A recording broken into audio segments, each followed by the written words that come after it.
Your resume contains a great deal of personal info, like your name, address, and job history.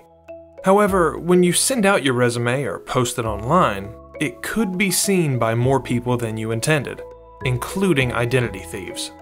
Thankfully, you can make small but important changes to your resume that hide sensitive personal details and help keep you safe from identity theft.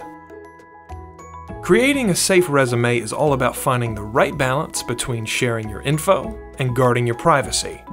And it's up to you to determine the amount of risk you're willing to take.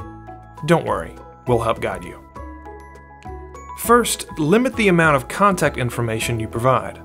For instance, create a new email address that isn't attached to any of your online accounts or profiles, and use it exclusively for your job search. If you want to be extra careful, consider taking out your full mailing address and only using your city and state instead. When it comes to including your phone number, consider the pros and cons. While some employers may prefer to contact you by phone, remember that if the wrong person sees your resume, they will then have your phone number. Consider how accessible you'd like to be and go from there.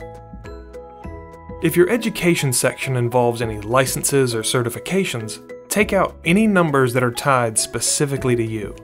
If your employer needs them, they'll ask for them later in the hiring process. Some things never belong in your resume, such as your driver's license number, bank account info, or social security number. Employers don't need that information yet, so don't provide it until you're farther along in the hiring process and you've confirmed you're dealing with a legitimate company. Taking the proper steps to protect your resume from identity theft will help keep you safe throughout the job search. Goodwill Community Foundation, creating opportunities for a better life.